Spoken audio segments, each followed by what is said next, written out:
Good evening, everybody. I'm so happy to see so many of our friends here today. My name is Sharon Yron. I'm the program director of the Liebling House. The Liebling House White City Center is a joint venture between the municipality of Tel Aviv and the German building ministry. We are very happy to introduce every week here in our research lab lecture events, interesting researches that we're doing, or we invite interesting guests to speak to us on contemporary issues. Today, I'm very honored to invite one of my favorite Berlin architecture firms to speak to us, Graft. We are here today with Lars Brückenberg. I hope your name was pronounced correctly. I'm sorry if I mistake, maybe you can adjust it later. Anyway, Graft was established in 1998 in LA. Lars established it with 3 other partners. They have an office in Berlin, Germany, and also in Beijing, China. And they're known for sort of grafting, they call it, which I find very nice that they actually have a word for what they're doing. They're investigating creative potential in numerous fields and going cross-disciplinary. That's what I really, really like about this company. They're taking architecture to the next step, to what it was meant to be from the start, creating new worlds through architecture. So I'm very pleased to ask Lars to speak to us. He will have a lecture for about 45 minutes. 30 minutes, 45 minutes, we'll see. And then we'll have him answer our questions. So whoever is here with us, please prepare your questions in the chat. You can just write them down and I will ask Lars later. And Lars, welcome to our lecture series in Tel Aviv. Thank you so much for joining us, and please. Thanks, Sharon. Yes, happy to be with you guys here from Berlin, from my little home office. We actually do work in the office, but it's late and I had to prepare dinner for my kids. So I'm calling you from my living room, my kitchen living room. Let's dive into it because I have a lot of slides to share. Hope you can see everything all right. You should be seeing the first slide. Today, I'm going to talk about the work that we've done and the thoughts we have on urbanism and in particular in housing. So a lot of the work that we do, architecture activism or working on mobility and so forth, I'm not going to show today because we were asked to focus on housing and I want to share this with you. Sharon already mentioned it. We started our office in '98 in Los Angeles. I graduated from SciArc with Wolfram and we started our office there. The way we were thinking back then in '98, we probably couldn't have started in Germany as it is not as open-minded. But we came back with a little bit of wind in our sails and opened the office in Berlin in 2001 in Thomas's old apartment. And then in 2004, we opened an office in Beijing with our friend Gregor. Today, we actually have our partner office in Shanghai, not Beijing anymore. And yeah, we, think local, act global. If you want to really dive into cultures, I think you need to be there. So at least that's what we tried with our offices so far. LA really changed the way we thought and worked. I did my diploma still by hand in Germany in '96, and in LA when I did my master's, it was all digital. And the West Coast idea of freedom kind of us being grafted into different soil did reinform us actually, and that was quite interesting. Whereas Beijing and the density that Asian cities have today, but still, having some of the cultures. This is our office. We had our office in a small Utong. Probably this is gone by today. We had to move at one point, but it tells you something about culture as well.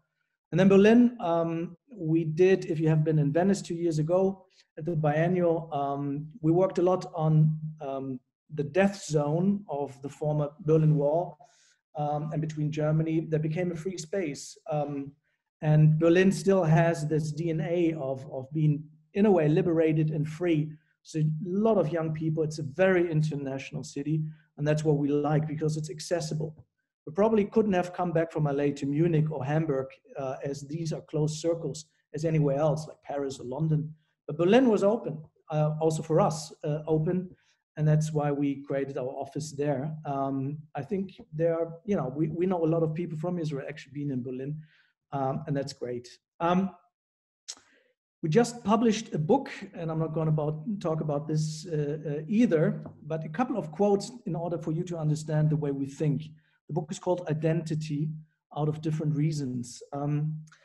For us, architecture is, as it's written here, a representation of society. It's not an autonomous discipline, meaning it's not self-referential. It is about the meaning that we give to architecture and the meaning that the architecture stands for. It's naive to think that architecture is unpolitical or just references itself. We at least don't think so, and that's not how we work. We live in incredibly challenging but also very interesting times where the boundaries of the things we think we knew are blurring between the virtual and the real, urban, rural, local, global. You could, you know, this divide that becomes more and more entangled in the Anthropocene. You could, you know, go on. And that, you know, the architect as a negotiator between these worlds has quite an interesting job these days. We like hybridization. Grafting is nothing else than basically thinking hybridizations in form, in design, sometimes in program, sometimes in social activism. So we don't think in the pure. We think that bastardization is a good thing, as it is healthier in order to withstand problems in time. So grafting basically means that, and it comes from winery. My diploma in Germany was a winery, and I learned this interesting story that the French introduced a parasite from America that killed the European wine. It didn't exist anymore. Sometime 1850s to 60s, it was gone because the little bug kills the root under the soil. And the only solution was to take an American cowboy root that is resistant against a parasite, doesn't bear any good wine, but on this cowboy root, the European 1,000-year-old aristocratic scion is grafted upon. And only in that way, the wine survived in Germany. So it's an early example for globalization and cultural clash. We don't have the luxury to look away or the luxury of thinking purely. We have to embrace the things that are coming and kind of do jiu-jitsu and work with it and resolve the problems. And that's what grafting means for us. So you can imagine that when we think about tools in architecture, this is what we are looking at, you know, the Swiss Army knife. Because with a screwdriver, you cannot really resolve complex things. You can resolve one problem. So going into style, we always had been very aware that signature style is a great marketing tool for architects today, but it is a trap.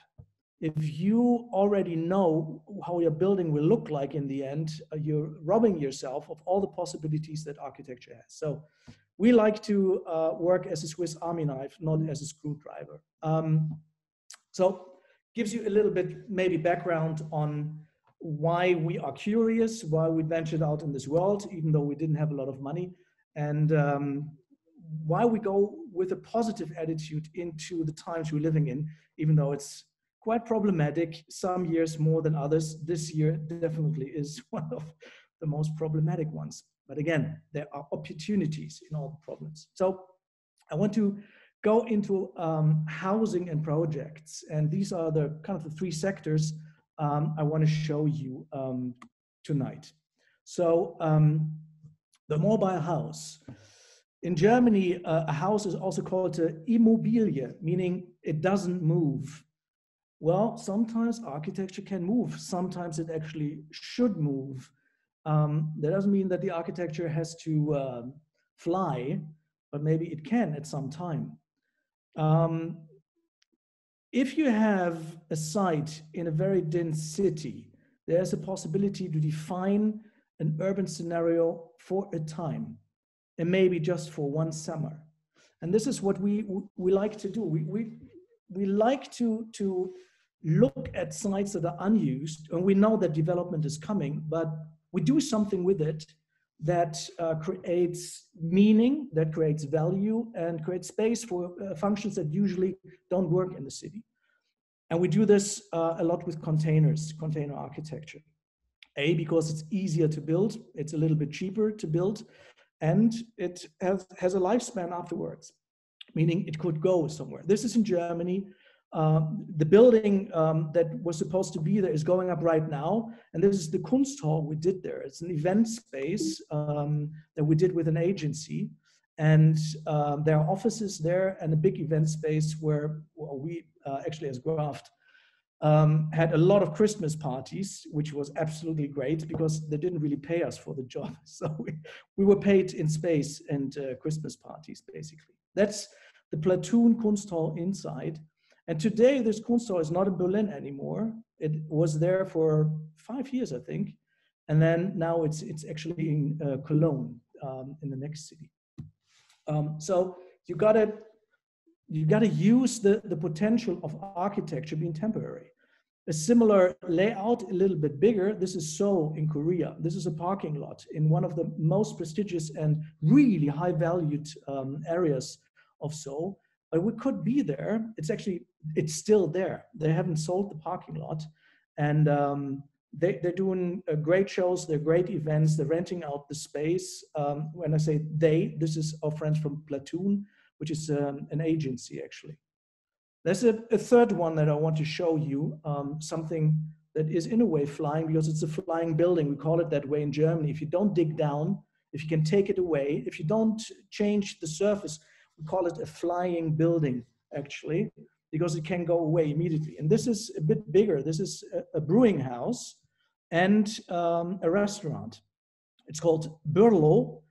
It's a little bit cryptic, but that's the marketing thing. It's a craft beer brewery, and they're actually doing great beers, fantastic beers.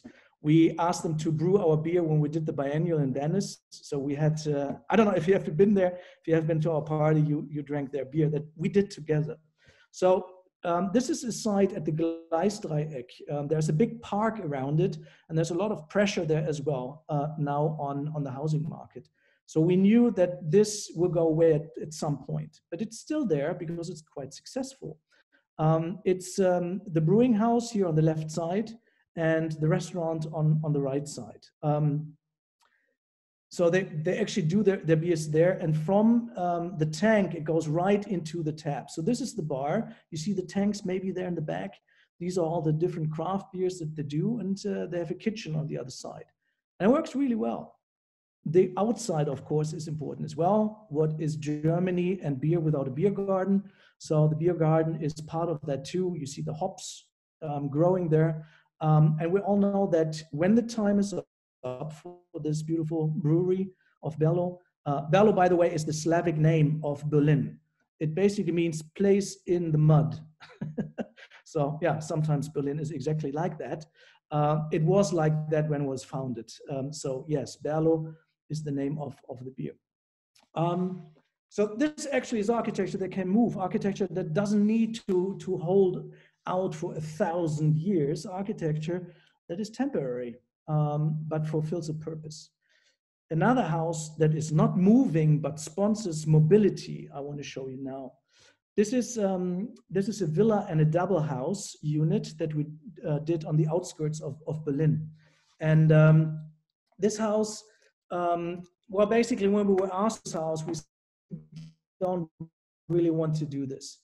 We're doing density. We can't eat up more space and agricultural land with architecture because people want to live in green. But more than that, mobility is a huge factor. all these little towns and villages, they have the problem that there is no bus stop there. There is no train. So you need a car. And that car is usually not very, very clean. So we said, we only do this if you allow us to do an experiment to build a house that is completely recyclable. I mean, recyclable, not downcycling, cradle to cradle, everything can be used again. And we have to tackle the mobility. And so we did this villas that is generating more energy than it uses for itself. It's autonomous, meaning the energy that you need for heating, for water, for cooking and so forth, it generates itself, but it has an abundance of energy that then goes into an e-car.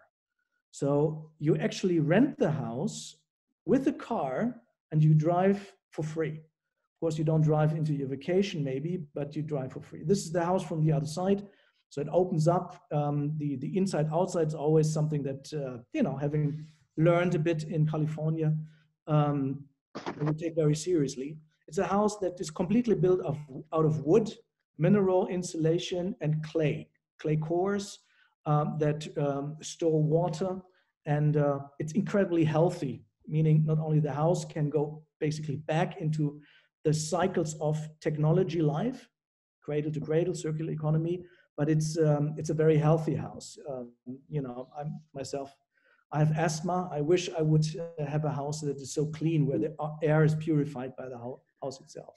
So Lars, I'm sorry, I just want to ask you again. So you can rent this like sort of an Airbnb, and then you get the car with it and the whole energy of the house with the car and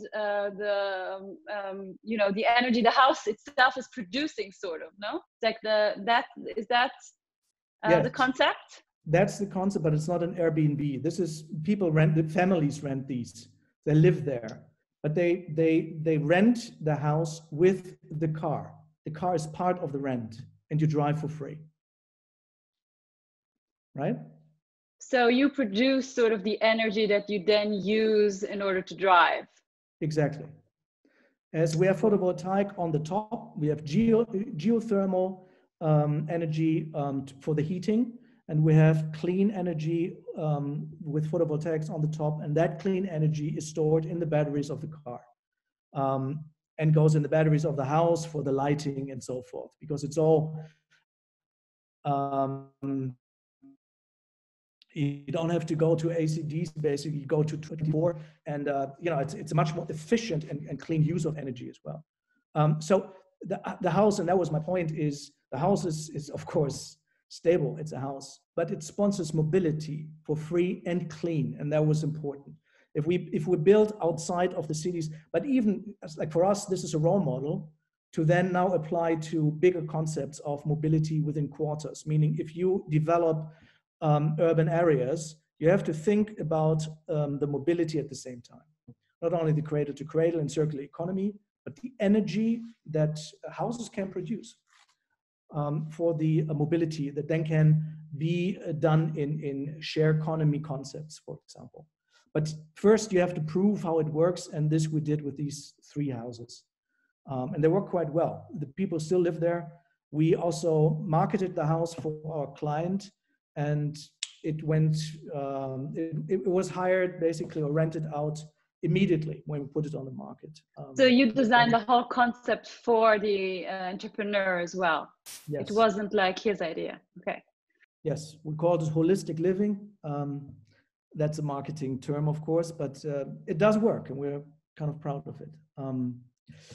Going to our second topic, second life. We all know, we're talking about energy, that gray energy is maybe beside the energy that you put in construction after you're done with your building, the maintenance basically, but it starts with gray energy. Anything that already stores gray energy in it, just as a tree stores energy that is carbon, anyhow went into it. So if you destroy it, you kind of already in the minus of your energy bill, so to say. So if we can, we always try to, if we get a task, where you have buildings that are already there. We always try to work with what's there.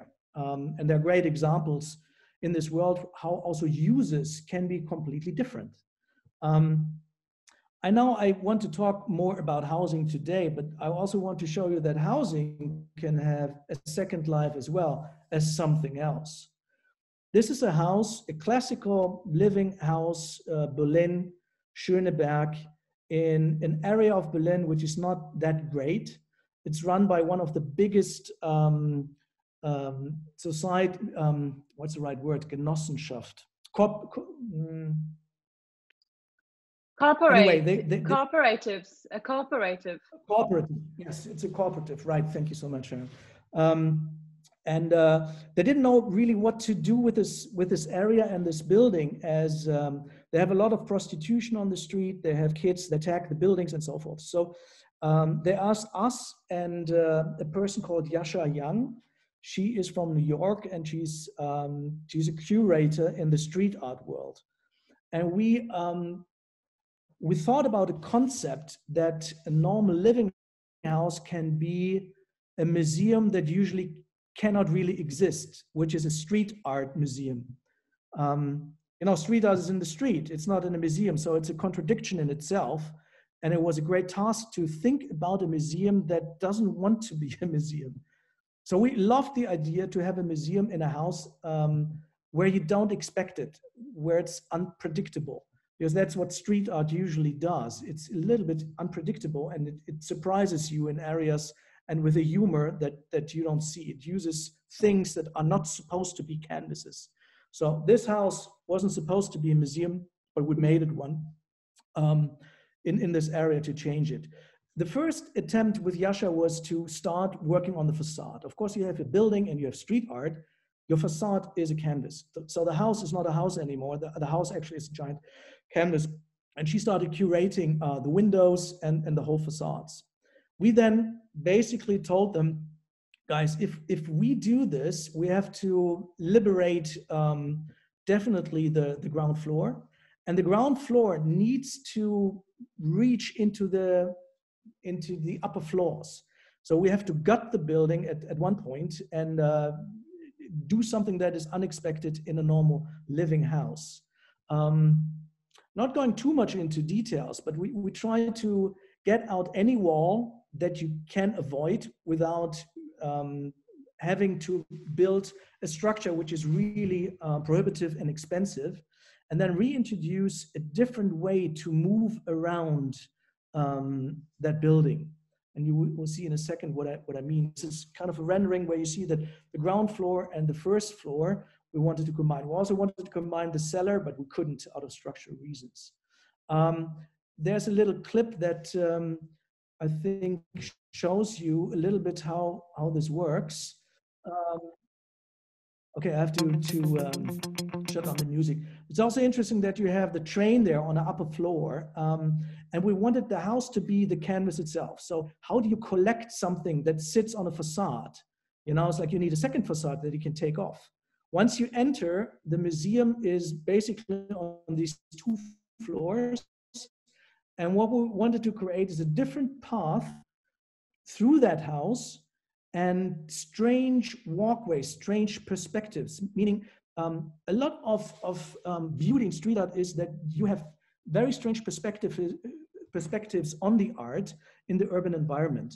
So we try to reflect that in the building. This is a library that they have there as well, in order to teach people, and go a little bit quicker here. So to have sometimes giant artwork that goes on two floors basically was interesting. And a constantly moving concept of how to perceive art was behind the idea how we got this. We also tried to, and these are after the opening, the first images. What we tried as well is if you work in situ, not only the facade is collectible, but also walls inside where you work in the building itself. At one point you can archive it or can sell it. We were a little surprised that when we opened this, the curator, in a way, as you can see, did just flat work, which was a bit strange, I would say, but you have all the possibilities to actually work on the walls and still collect it. This was the opening night of this house. It's called the Urban Nation. And what happens now is basically that this museum, non-museum, acts like a nucleus to then attack all these walls that wait for art to come. And this is actually happening quite a lot. So it's kind of successful. But let's go now maybe to residential work. Residential work in the city, if possible, should not be mono typology or monofunction. Cities that work on multiple levels, cities that have shops nearby, that have the office nearby, works much better. But I think that's, everybody knows this. What was interesting in this project is, A, it was pretty big, and B, it was under monumental protection.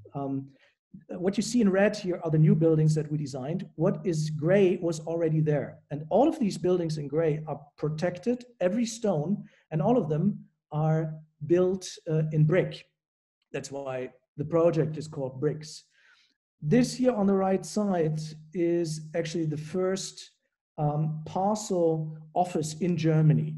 And you know, back here, you have really high ceilings and a lot of glass for the first telegraph position. This is where you call the office and then they connect you. That was 1890, this is 1910. And then when the car came into being, of course, they had cars there in order to bring the parcels to the people. So all of a sudden, the architecture changed. So you get more of a century of brick building. Now you had to kind of reform it, bringing new functions and connect it to the future. So how do you bring the brick into this century? How do you bring the narrative to the front? So this is, as you can see, it's quite big, this whole block. And what was interesting is that you have one side here, a very busy street, retail. And on the other side, you have a very quiet street and it's residential, but we wanted to connect it. I'm going to talk about the Porous City later on as well. But for us, it's always important to think about accessibility in architecture, not just for the people that live there, but for others as well. If you continue a narrative of brick, what can you do with brick today? Basically, brick is a great material. It has great properties in order to protect a building, to store energy in it, heat or cold. And because it's modular and it's small, if your module is small, you can bring it into a different kind of form. We had the problem in order to have this big facade to the front to connect on two sides and different levels. So what we did is basically we had the brick as the main material of the facade. And then to the roof, we don't change material. It stays as brick. But now we mitigate, we negotiate between these two trough lines here. And then the roof kind of goes into the sky. Whereas what you expect the facade to stay on one level, it's actually the windows that stay on one level. Only the top one goes back. But as the facade moves backwards, these windows stay and are revealed then as boxes. And then we celebrated an entrance where the whole facade basically moves inside. It was a sore point that the authorities forced us to build the entrance here in glass. We didn't want to do this, but we were forced to do it. We later figured out that the lady that stamped the drawings is living next door. She probably was afraid that there are too many people going in, which was exactly the idea. The problem is there are two entrances on both sides of this one, so there was no need to do this. But yes, sometimes you have to fight with these kind of irregularities that don't make sense. So here you see detail of what we think is a good continuation of a brick narrative. There had been great traditions about expressionism in architecture in brick in Germany, especially in Hamburg. Now we thought we can give that to Berlin as well. This is the other side. This is the calm side. There was a little Pförtner house, like a porter house here, where people had been greeted, which was also under protection. So we had to protect this little booth and build our facade above it. This is a purely residential building, and we had the facade being moving and addressing the sun. So if you look to the right, this is south. So we wanted to focus the balconies more to the south and have this movement hence be explained through it. On the inside, it becomes very rational, and it's kind of a reflection of this, as I said, this piece of architecture from the 20s, which is formed out of the vortex, basically, of cars and radii that cars take. Give you a little, this gives you a little idea of how big actually the property is. This was interesting here, this old telegraph building, but yes, I think moving images are sometimes easier in order to get an idea of proportion and of scale. And yes, at the end, yes, the entrance was very nice. Of course, this you can only do with a computer to lay the bricks there, which had been prefabricated. Otherwise, you could also do it with a robotic arm on site, but that's much more difficult. So was it crafted on site traditionally, or was it? We also worked on the inside of this building, and this I told you about the telegraph building, and this is how it looked like beginning of the century. So you had very high ceilings, you had big windows, and we changed this into a Kabbalah center. Our client is somebody that believes in Kabbalah as a guidance for life, and you probably heard about these centers, which you know, a lot of them are also in America. They have a very, as I understand, a light way of dealing with it. You know, an interesting center. We also did a Christmas party there. We used to do our Christmas parties in the buildings that we erect. The problem here was that when we were out of wine, we couldn't buy anymore because there's only kosher wine allowed in there. So that was a bummer. But you see, the structure of the site was, as it was protected, was kept. We found these great frescoes in the ceiling and kind of put the mise en scène. You know, we loved what we found and still gave the whole site a different, well, a second life, so to say, and a new identity that works within these old factories. Coming to the next step, and you already saw that it was important for us to open this giant block. So you can actually go from one side to the other through the block at daytime. At nighttime, usually it closes, but at daytime, we don't think that private and public actually needs to be differentiated. We know that the European city is based on the Greek, you know, the rule of the Greek city grid that the Romans then brought into perfection with the Decumanus and Cardo. This is a model of Treverum, Trier in Germany, where Constantine was born, who became the first Caesar, believing in Christianity in a way. And everything is dissected by it's either private or is public. And I think, yes, this worked for a long time and it works today as well, as people don't really change that much. But we live in such a complex world right now and in a density of cities that Greeks and Romans couldn't even fathom to think of. I want to show you one example here without going into detail. This is Naples. This great article by Walter Benjamin about the porous nature of Naples when he wrote about the city. I've been 1 year in Rome in the Villa Massimo, the German academy, and we traveled to Naples a couple of times. There was one moment where we walked into a building, a residential building, just a normal door. We walked through the corridor, walked into another corridor, opened a door again, and we were standing in a cathedral. It was absolutely mind-blowing. And this happened a couple of times. Some cathedrals we didn't want to look at, we just passed by, just as you could pass through our block. In Naples, people pass through cathedrals because it's a shortcut. And it's this idea of accessibility, of interesting, beautiful misunderstandings of overlaying of functions that we think are great possibilities for complex urbanism today. This again is an old building where we added on and found a new building as well. This is actually very close to where I'm sitting now. It's called the Paragon Apartments. It's basically a residential community. It's 300 apartments, I think. Very small ones and very big ones, a lot of small ones. It's also featuring a little cafe, organic supermarket, a kindergarten, and a lounge where people hang out. This is the floor plan. And this was an old hospital. And as you can see, as it is a double loader, we could only orient the apartments to the courtyards.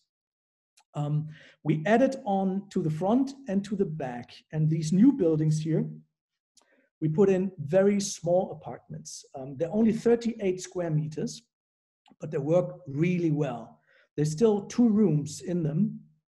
And if you do small apartments, you have to create the amenities in order to create a community as well. That's where the lounge, which is this place here, is so important. This is your living room if you want to get out of your small living room, or you have guests, or you want to celebrate a party. What's more important, I think, is that we didn't close the block.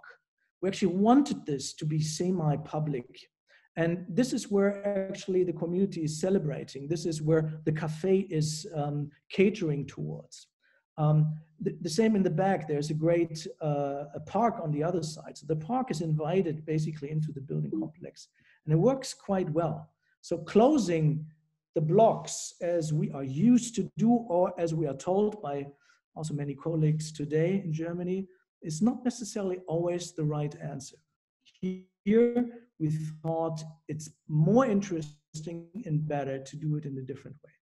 Other than that, I think what's interesting is this is one of the cheapest buildings we ever built, because it's quite simple. The new part is basically just a box. It's a clear box, so the thermal protection is as easy as you can think of. And that's important because this, and the details there, this is where you lose money. And these boxes that you see there, these boxes are just balconies, the prefabricated concrete balconies, and they're not that expensive, but they create the identity for the place. And so this actually could be social housing. It could be 650 per square meter, which is the average in Berlin. It's very low, but that's the average. But this is Prenzlauer Berg. This is kind of the hottest area in town, where you get up to 20 euros per square meter. And this is actually rented out for 18, I think, today. So it's not the architect that is the problem, it's the market. And I understand also our client that he of course made a fortune with a building that was so inexpensive to build and creates so much revenues. I actually wanted to live there. It was too expensive for me as well. So I live across the street. But yeah, that's a different topic, prices and politics. So yes, the only other thing that we liked is every has its own balcony. So they actually have a meaning, all these little boxes. Some of these are duplexes or maisonettes, as this one. But again, we think the beauty of sharing space with others is interesting. This is the big courtyard I was talking before, and this is one of these old halls of the old hospital it was before. A couple of insights, and this is the lounge. If you do micro apartments, you have to think about community, and you have to create spaces where you can gather and work and meet others. And there's a concierge actually helping you as well. One other project I want to show you is the Eckwerk. This is the only project I show today which is not built, which is a shame. I'm not going into details here, but yes, politics can be quite interesting sometimes. This is also in the inner city. We had a great client here. a great client that wanted to think differently how to live and work in the city for people that are just starting out. Also in Berlin, less and less space is there. So we have very strong frictions between, let's say, the youth that doesn't have money, or people that can't afford the development in the city anymore, and then people coming from abroad with money, bringing money into the city, which is also important for a city. These are our clients. There are nightclub guys at the River Spree. You all heard about the Berghain, I guess. Well, these guys were close by, and this is where you can detox basically from the Berghain, or retox if you wanted to. They grew up in doing this, but then, you know, they matured into saying, okay, let's start something new. And they built a village there that you can see today. And that village is low density only because we wanted to have, this is the village on this side, this is the River Spree. And this side here, we call it the Eckwerk because it's at the corner, Ecke means corner, where we wanted to do a startup cluster where you live and work in a very high density development. And we did this with another architect. If we are, let's say, more on the left wing or progressive way of thinking, they forced us to work with somebody who was very, very conservative. But it worked. If you're open and not dogmatic, you can actually achieve quite interesting things. So it was a process that then developed these 5 towers. These 5 towers that had a big plinth where you had communal areas. And what is brown here, we actually thought the public area down there, the big halls, you need to penetrate these towers. So we invented a mountain path. You basically, if you go through that path, you go through all of the towers and you end up in a public restaurant in one of the towers. And this is how it looked like, and this is how we showed it to the world a couple of years ago. This would be a wooden construction.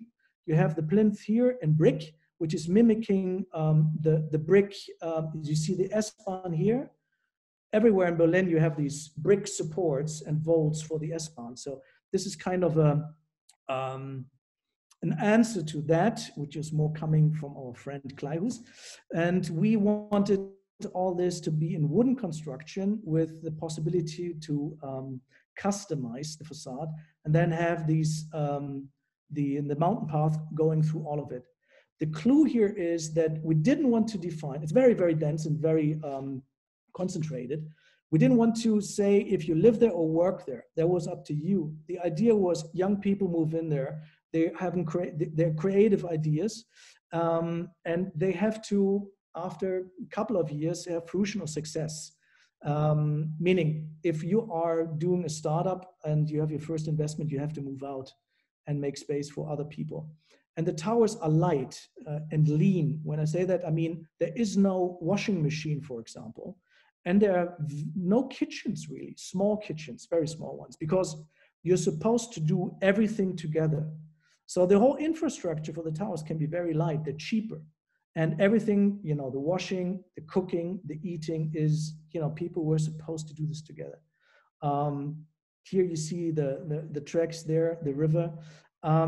This was actually shown at the MIPIM, and we won, you know, best unbuilt project at the MIPIM in Cannes, which was quite a feat, and we haven't built it even today. The floor plans had to be absolutely flexible. So basically you have the facade, you have the columns, and you have your cores, and the rest is up for development. If you want to live there or work there, you can all do this basically.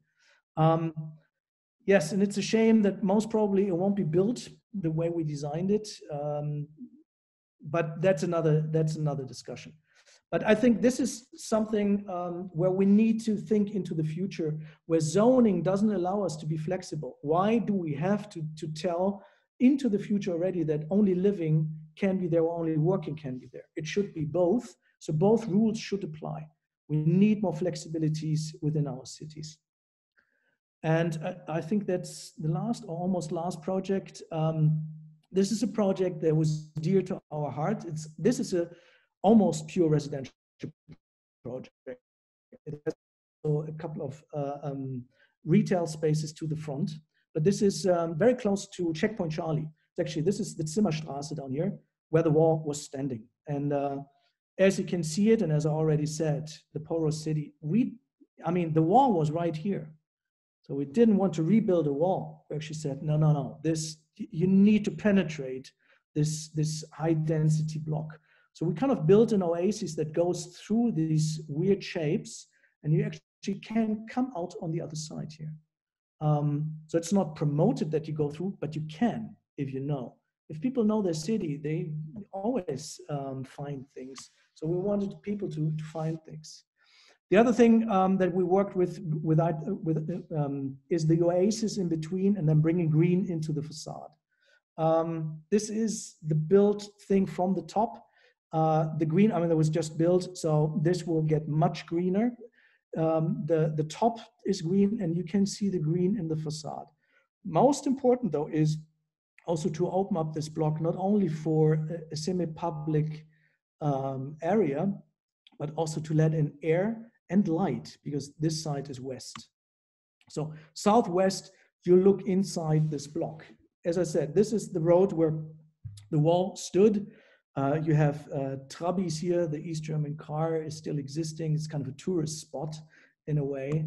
And let me see, I think I have a little clip here as well. So you're basically walking through a canyon that is basically green, and where the facade is actually waving amongst each other in order to provide trees that can grow pretty high because they have their void and air and light there, so they can grow into the facade.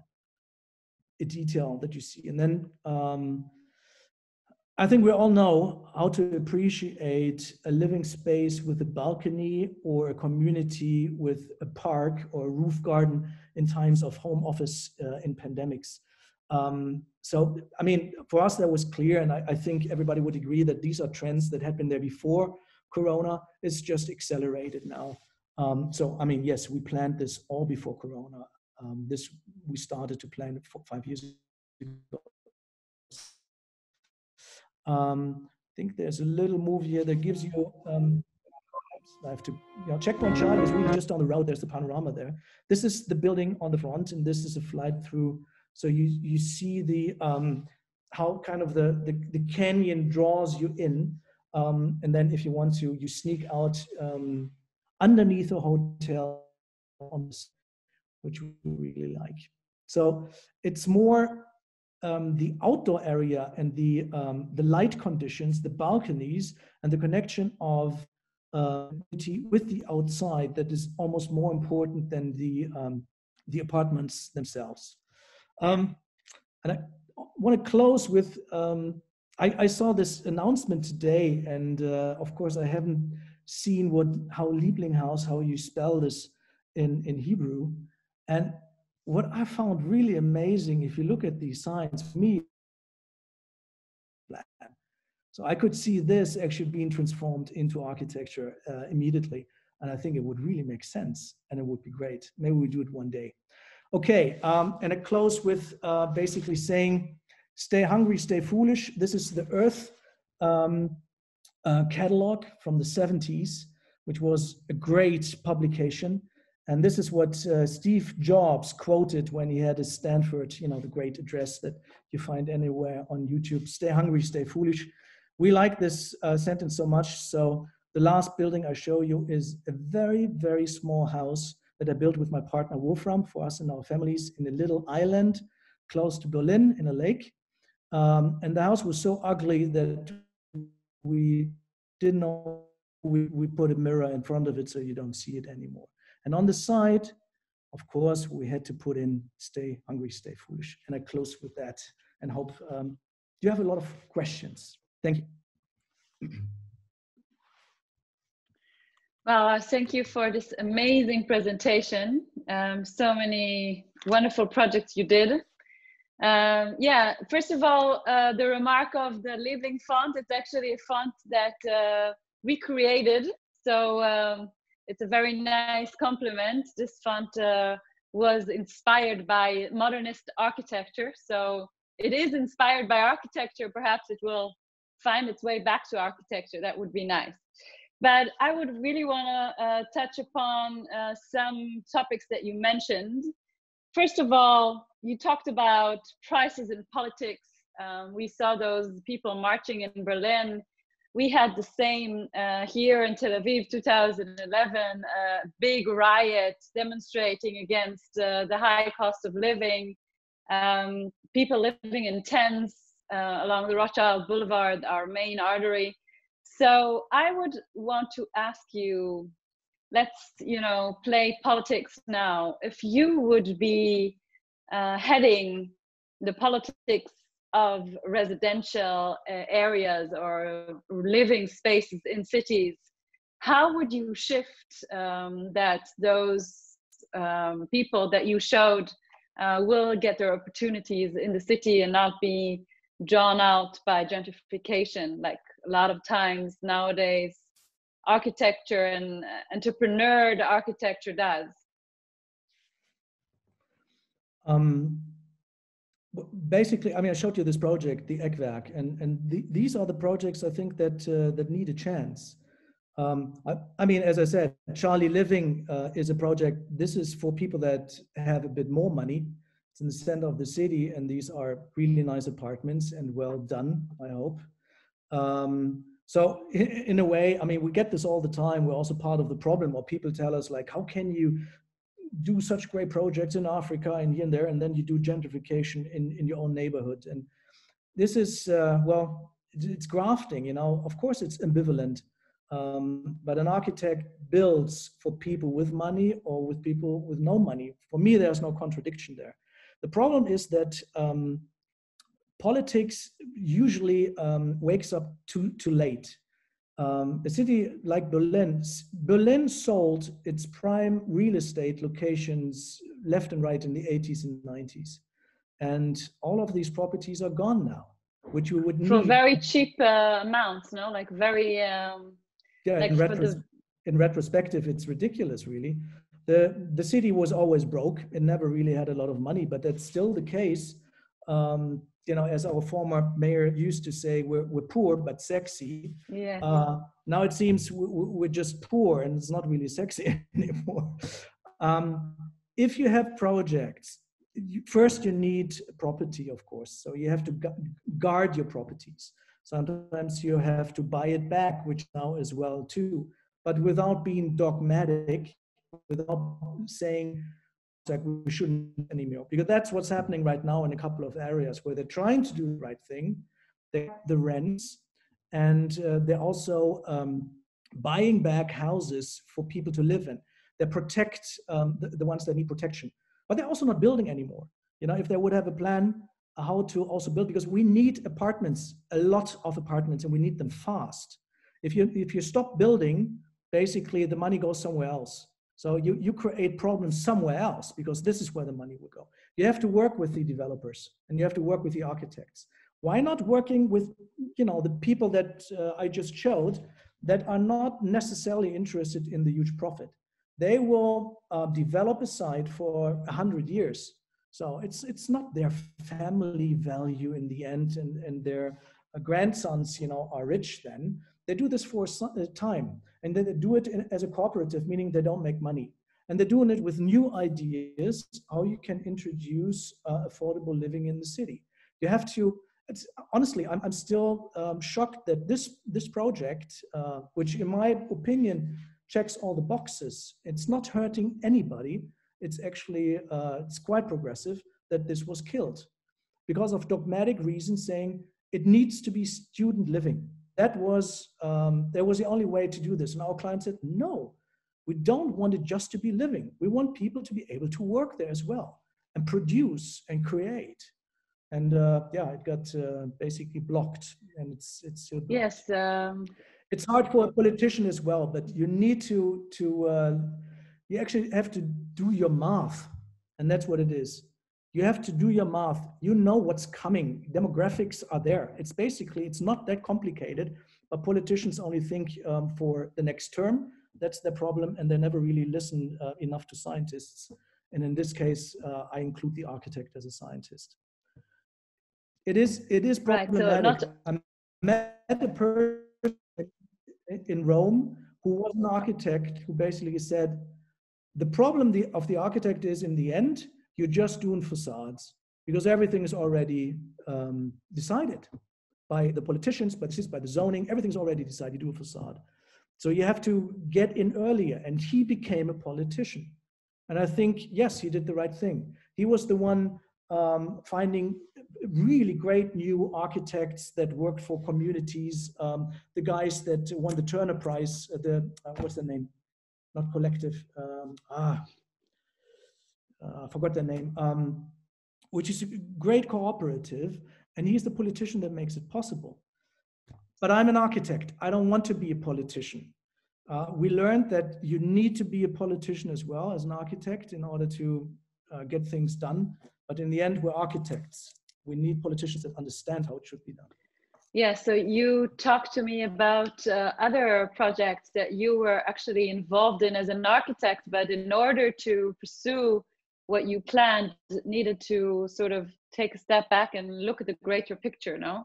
It's like your office does a lot of work that is not only planning architecture per se. Can you explain more about like your approaches or how you even start to create a vision when you get a site, or do you even sometimes, instead of wait for people to give you the task, take the task by yourselves? Yes, sometimes. We call it architecture activism. If you have an idea for the solution of a problem, and you think that it should work, that it can work, but nobody gives you money for it, then you have to be your own commissioner. And we have done that a couple of times, very different projects, where we then organized the financing. We found the right partners to do it with us, and then you can work on it. One example we wanted to research the possibility to prove that architecture and environment can heal. So what better place to do it is in a hospital, in an intensive care unit. And so we partnered with the Charité, which is the biggest and most prestigious hospital in Germany, here in Berlin. And we told them that we want to reinvent the intensive care unit layout with them and control light, environment, sound, visuals, everything basically, in order to bring down stress for the patient.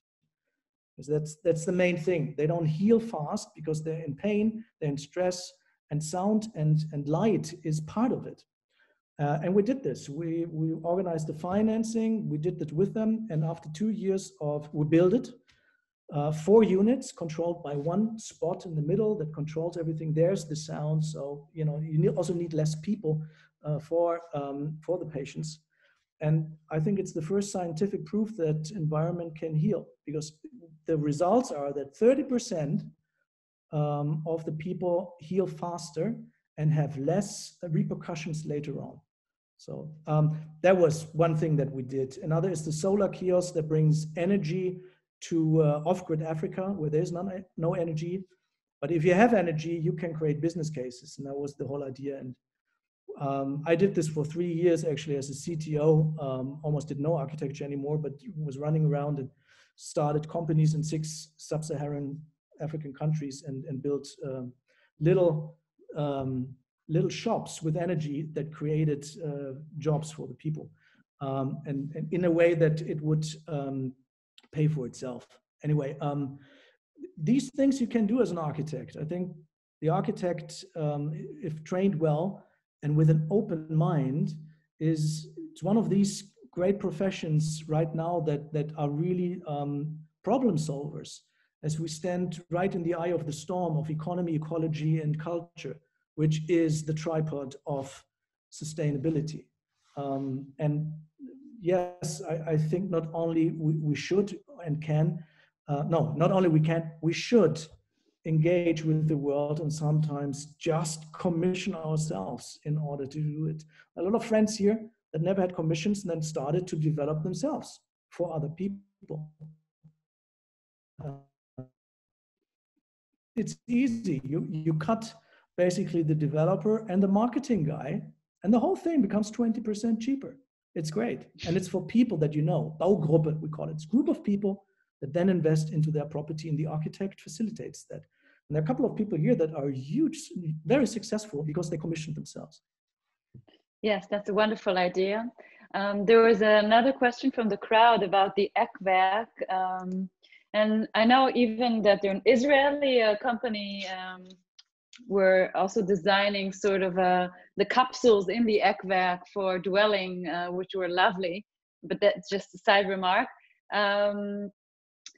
The question is from Uri Lu, who was supposed to run the Eckwerk and take care of it over time? Yes, that's a good question, because how to run buildings is key to their success. Actually, it was the client. The client started this cooperative that would develop the architecture, but would actually run it afterwards.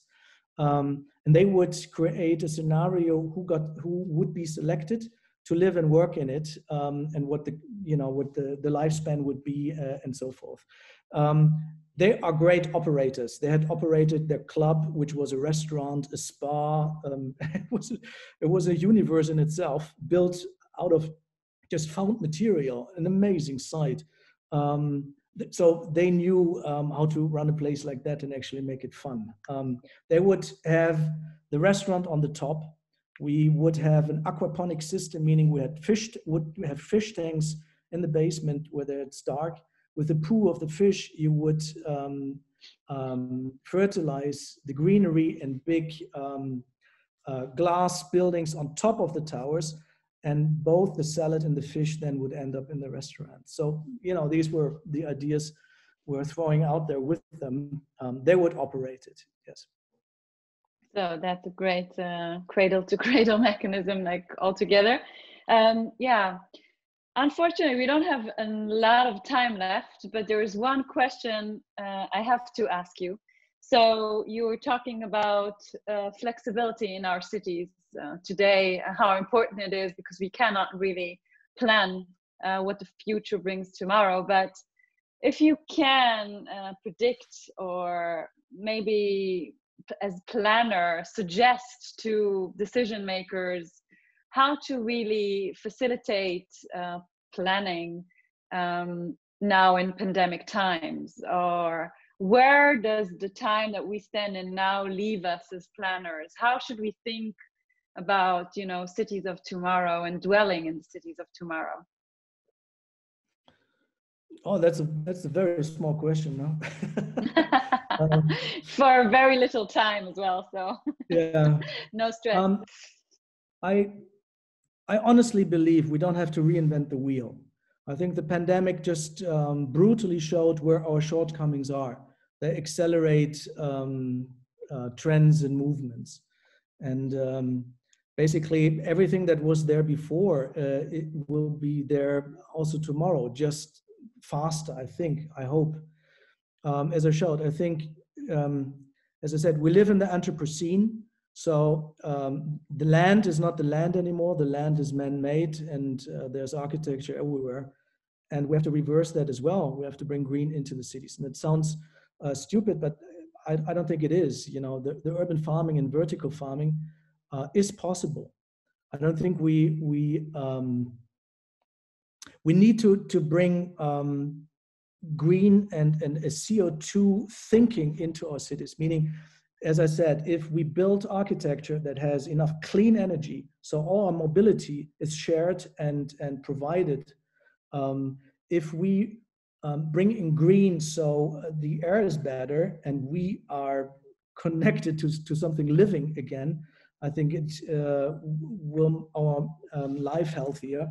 If we start thinking of producing the salad, and it's absolutely possible in dark areas of buildings, even in the basement.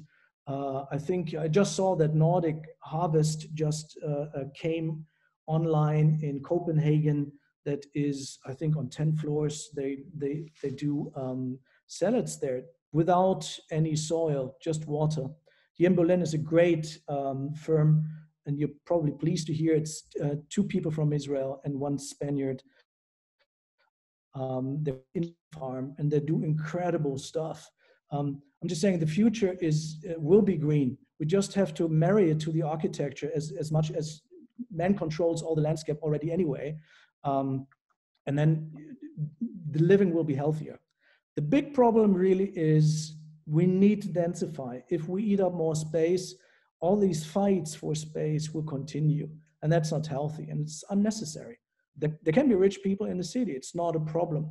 I have very good friends that have money that lived in New York and didn't want to live there anymore and came to Berlin because here still the rich and the poor, I would say, and the middle class, they all can live together.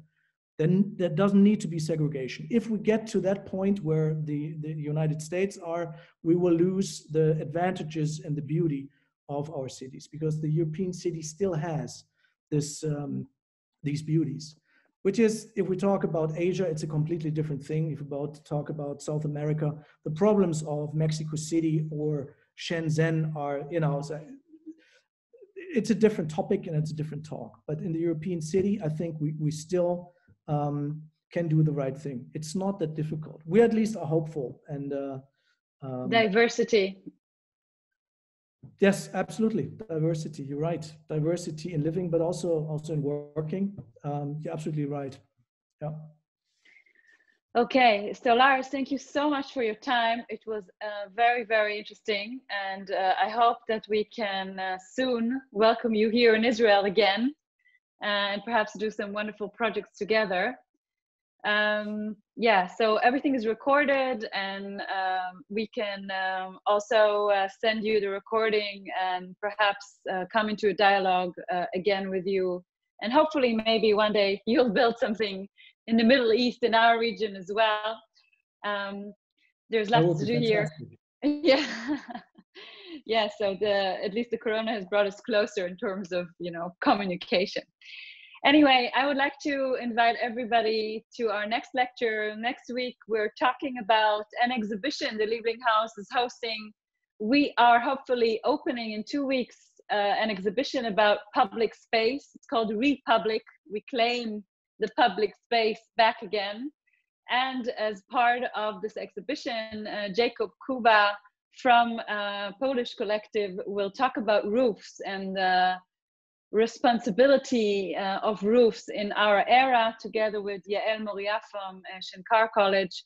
So everybody who's here, please join us for next week. Lars, thank you again, and say hello to Berlin from us. See you soon. Bye-bye.